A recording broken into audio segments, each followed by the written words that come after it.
अस्सलाम वालेकुम साथियों, उम्मीद आप खैरियत से होंगे। आज जिस मौजू पे बात करनी है बहुत ही प्यारा है और बहुत ही प्यारा होने के साथ साथ ये दिल के अंदर एक सोच और गुदाज भी पैदा करते हैं। इस मौजू को इसलिए हम बयान कर रहे हैं कि इस मौजू के साथ, इस गुफ्तगू के साथ बहुत सारे लोगों की ज़िंदगियों के असासे जुड़े हुए हैं। हमारे बहुत सारे दोस्त अहबाब ऐसे हैं जो बैरून मुल्क रहते हैं, जिन्हें हम ओवरसीज़ कहते हैं या सात समुंदर पार रहने वाले कहते हैं या उन्हें दायरे गैर के अंदर काम करने वाले कहते हैं। तो क्या एक उनके बारे में याद आती है कि हाय क्या चीज़ गरीबुल वतनी होती है, बैठ जाता हूँ जहाँ छाँव खानी होती है। अब आपने इस पूरे सिनेरियो को देखना है, इस पूरे मंजर को आपने समझना है कि एक आदमी जवानी की दहलीज पे था और उसने अपना देश छोड़ दिया, उसने अपने अजीज तरीन रिश्ते छोड़ दिए, उसने अपने बहन भाई माँ बाप दोस्त अहबाब गली मोहल्ला और खूबसूरत तरीन जो उसके एहसासात थे उन सारे के सारों को छोड़ के परदेश चला गया। अब परदेश वो क्यों जा रहा है कि वो वहाँ पे रिस्क कमाए, वहाँ पे पैसा कमाए और उस कमाई से पीछे मामला जो है वो बेहतर हो सके। अब जो वो यहाँ से जाता है तो कितनी तकलीफ़ें, कितनी मुसीबतें, कितनी अज़ियतें उसे बर्दाश्त करना पड़ती हैं, ये कोई नहीं जानता। वहाँ पे चिलचिलाती हुई धूप, वहाँ पे वजूद को यख कर देने वाली, हड्डियों का गुद्दा तक मुंजमद कर देने वाली सर्दी, वहाँ पे तरह तरह की बातें, परदेश की अज़ियतें, अजीबो गरीब लहजे, अजीबो गरीब कल्चर, उनके अंदर जाके एडजस्ट होना और फिर 8 घंटे नहीं 10 घंटे 12 घंटे एक्स्ट्रा टाइम लगाना ताकि ज़्यादा से ज़्यादा पैसा कमाया जा सके। और लोग पैसा कमाते हैं, ऐसा नहीं है कि पैसा कमाते हैं, वक्त गुजरता जाता है, वो वहाँ से ढेरों ढेर पैसा कमाते हैं और वो गड्डियाँ नहीं बल्कि गड्ढे नोटों के भी बाज़ दफ़ा कमा लेते हैं और वापस अपने अहलो अयाल को भेजते हैं।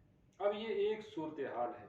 एक नौजवान था, जवानी की दहलीज पे था, सारे रिश्ते, सारी मोहब्बतें, सारे एहसास यहाँ छोड़ के रिस्क के लिए गया और वहाँ जाके तकलीफ़ें अज़ियतें बर्दाश्त करते हुए, मेहनत करते हुए ज़िंदगी के वो सुनहरे तरीन दौर को उसने मुशक्क़त के अंदर गुजार दिया। जब वापस लौटा तो उसकी वो स्याह दाढ़ी, स्याह बाल सफ़ेदी माइल हो चुके थे, उसकी वो ताकत और एनर्जी ख़त्म हो चुकी थी, कमज़ोरी और नकाहत उसके ऊपर हावी थी, कई तरह के मसले, कई तरह की बीमारियाँ उसके साथ चिमटी हुई थी। अब वो खुश था कि मैं वापस अपने वतन जा रहा हूँ, लेकिन जब वापस आता है तो वहाँ से खाली हाथ आया और जब उसने आके घर देखा तो वहाँ भी कुछ नहीं था। तो सोचें, जिस बंदे ने अपनी पूरी ज़िंदगी गाल दी, अपनी पूरी ज़िंदगी मेहनत और मुशक्क़त में गुजार दी, जब उसके पीछे किसी ने कुछ नहीं संभाला, किसी ने कुछ नहीं बनाया, किसी ने कुछ नहीं संवारा, तो उसके ऊपर क्या गुजरी होगी। मैंने ऐसे बहुत सारे लोग देखे जिन्होंने ज़िंदगी अपनी बैरून मुल्क गुजार दी, आज वो कोड़ी कोड़ी के मोहताज, आज उनकी औलादें जो हैं वो बेचारी परेशानी के अलावा और कुछ भी हासिल नहीं कर रही। आज उनके करीब तरीन के अजीज़ और रिश्तेदार जिन्हें उन्होंने पाला पोसा खिलाया पिलाया बड़ा किया, शादियाँ की और सौ सौ उनके नाज नखरे उठाए, आज वो उनके वाली वारिस भी नहीं बन गए। तो दोस्तों, ये सिर्फ एक बंदे का या एक फर्द का मसला नहीं है, ये पाकिस्तान से बाहर जाने वाले बहुत सारे अहबाब, उनका ये मसला है। बहुत सारे ओवरसीज़ ने हमसे कहा तो हमने कहा आज इस पर एक वीडियो बनाते हैं। तो ये जो तकलीफ़ है कि जब वो वापस आते हैं तो कुछ भी नहीं होता। अब क्योंकि उन्हें यहाँ पे काम करने का तजर्बा भी नहीं होता तो नया कोई काम भी नहीं शुरू कर सकते, तो वो बजाय इसके कि बेहतर ज़िंदगी गुजारते, आराम वाली ज़िंदगी गुजारते, वो अजियत और तकलीफ़ वाली ज़िंदगी गुजारते हैं और इतना अरसा कमाई के बाद खाली हाथ होने की वजह से कई तरह के जहनी, कल्बी और जिस्मानी दबाव का शिकार हो जाते हैं। अब यहाँ पे हम ठहर जाते हैं, यहाँ पे ठहर जाते हैं, यहाँ पे सोचते हैं कि आखिर ऐसा क्यों होता है और इसके लिए क्या करना चाहिए।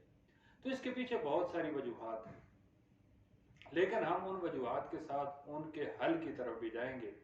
तो वजूहात ये होती हैं कि बाहर से पैसा कमाने वाले को एटीएम मशीन समझा जाता है कि बस वो पैसे निकाल रहा है और हमने यहाँ पे पाकिस्तान में खर्च करने हैं। ये ख़ास तौर पे पाकिस्तान में रहने वाले जो अजीज़ रिश्तेदार हैं उनके लिए बात करूँगा। वो समझ रहे होते हैं कि वो वहाँ पे कोई कान है सोने की और नोटों की, जहाँ से वो गड्ढे उठा उठा के भेज रहे हैं, और हमने यहाँ पे कोठियाँ बनानी है, बंगले बनाने हैं, गाड़ियाँ, खाने, दावतें और ऐशो इशरत की ज़िंदगी गुजारनी। हालांकि ऐसा नहीं होता। उनके दिल में ये होता है कि सब कुछ वो कर रहा है, तो अब हमें करने की क्या ज़रूरत है। तो एक फ़र्द के ऊपर एक नहीं, दो नहीं, 10-10 लोग जो हैं वो बोझ बने हुए होते हैं कि एक बंदा कमा रहा है और बाकी सारे खा रहे हैं।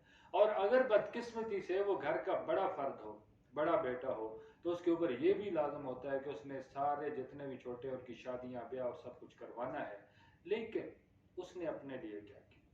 तो दोस्तों यहाँ पे सोचने की बात ये है, और ख़ास तौर पे जो ओवरसीज़ भाई हमारे मुख्तलिफ ममालिक में काम कर रहे हैं, जिन्होंने भी कैरियर का आगाज़ किया है, मिड ऑफ कैरियर में पहुंचे हुए हैं, या वो अब उस हिस्से में हैं कि अब शायद वापसी की तरफ रुख करें, तो कई वजूहत की बुनियाद पे उन्हें फौरी तौर पे आना पड़ सकता है।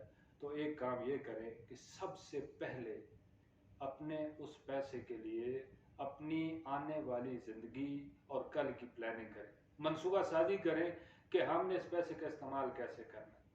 दूसरे नंबर पे जो चीज़ अहम है वो ये है कि आपके पास अपना एक अकाउंट होना चाहिए जिसके अंदर आप पैसा सेव कर सकें, महफूज कर सकें। पैसे का बेहतर इस्तेमाल आपको इज्जत और कमाल की तरफ लेके जाता है, लेकिन उसी पैसे का गलत इस्तेमाल यानी कि फजूल खर्ची, गैर ज़रूरी चीज़ों पर लगाना आपको जवाल की तरफ लेके जाता है। तो आपका अकाउंट होना चाहिए। फिर जो पैसा आप पाकिस्तान के अंदर भेज रहे हैं, जिस फर्द को भी भेज रहे हैं, बेगम को भेज रहे हैं, वालिद साहब को भेज रहे हैं, भाई को भेज रहे हैं, उससे हिसाब किताब लें। और हिसाब किताब लेने में कोई ऐसी बात नहीं है कि उसे गुस्सा आए या कि मेरा भाई मुझसे क्यों पूछ रहा है, तो उसका पूरा हिसाब किताब रखें। एक खास तरह का बजट बनाएं कि मेरे घर के खर्चे इतने हैं, उसके अंदर रह के उन्होंने उस पैसे को इस्तेमाल करना है। पाकिस्तान के अंदर आप अपने लिए जायदाद खरीदें, अपने लिए कोई बिजनेस जो है उसको इस्टेब्लिश करें, अपने ऐसे असासे बनाएं कि जब आप वापस आएँ तो वो ज़्यादा बेहतर तौर पे इस्तेमाल करके आप अपने ज़िंदगी का बाकी वक्त और बाकी निज़ाम जो है उसे गुजार सकें। आप अपनी औलाद जो है उसकी इंश्योरेंस करवाएं, अपने लिए सेविंग ज़रूर करें। उसके अलावा ज़मीन जो है वो ख़रीद लें, कोई कमर्शियल एरिया जो है वहाँ पे अपना कोई दुकान ख़रीद लें, मकान ख़रीद लें, ताकि वो पैसा आपके पास मौजूद रहे। और इसमें सबसे ज़्यादा अहम ये है कि जो काम आप वहाँ पे करते आ रहे हैं, अगर वहाँ पे गुंजाइश हो तो अपनी फैमिली के, अपने भाई या बच्चे, उन्हें वहाँ पे एडजस्ट करें कि जब आप वहाँ से एग्ज़िट करें तो पीछे वो कमाने वाले मौजूद हों। तो साथियों, अगर प्लानिंग नहीं करेंगे, सेविंग नहीं करेंगे, सोच समझ के पैसे का इस्तेमाल नहीं करेंगे, अंधाधुंध पैसा भेजेंगे तो अंधाधुंध खर्च भी होता चला जाएगा। जब वापस लौटेंगे तो हाथ पे हाथ रखे बैठेंगे। आगे हम लोग इसी के ऊपर बहुत सारा और काम करेंगे। जितने टॉपिक हमने आपको बताए हैं, जैसे कि प्लानिंग कैसे करनी है, पैसा जो है उसकी मैनेजमेंट, उसकी इंतजाम कारी कैसे करनी है, चीज़ें अगर ख़रीदनी है तो कौन सी चीज़ें हैं जैसे ख़रीदा जाए तो कल वो आपके लिए असासा बन सकता है। बच्चे हैं तो उनको तालीम कैसी दी जाए ताकि वो ज़्यादा बेहतर तौर पे आगे कामयाब इंसान बन सके। खातून है तो उसे किस तरह आपने अपने उन तमाम मामलात से आगाह करना है कि ये करेगी तो ज़िंदगी में हमें कामयाबी मिलेगी, हमारे ख़ानदान में इज़्ज़त रहेगी। इसी तरह की और बहुत सारी चीज़ें जो हैं उनको हम यहाँ पे आपके साथ शेयर करेंगे। कारोबार के गुर और उसके तरीके, हुनर कौन सा बेहतर है, कैसे आप सीख सकते हैं और कैसे आगे बढ़ सकते हैं, इन सारी चीज़ों पे हम बात करेंगे। और इसका सिर्फ और सिर्फ ये मकसद है कि हमारे वो बैरून मुल्क काम करने वाले, तकलीफ़ और ज़ियत बर्दाश्त करने वाले, घर से दूर रहने वाले दोस्त अहबाब इन वीडियो से फ़ायदा हासिल करें और अपनी आने वाली ज़िंदगी, जो बहुत से लोग बड़ी तकलीफ़ के अंदर गुजार रहे हैं, 20-20, 25-25, 30-30, 35-35 साल काम करके अब कंगलों की तरह फिर रहे हैं, उस तरह आप अपनी ज़िंदगी न गुजारें, बल्कि एक बावकार ज़िंदगी गुजारें और अपने लिए, अपने ख़ानदान के लिए फ़ायदेमंद साबित हो सकें। इस तरह ये एक चीज़ जो है वो होगी कि बहुत सारे लोग इससे फ़ायदा हासिल कर सकेंगे और इससे मुआशरे के अंदर बेहतरी आएगी। अल्लाह ताला आप सबका हामी व नासिर हो। आपने इन वीडियो को देखना भी है और आगे अपने दोस्तों के साथ शेयर भी करना है ताकि ज़्यादा से ज़्यादा लोग मुस्तफ़ीद हो। बहुत शुक्रिया आप सबका।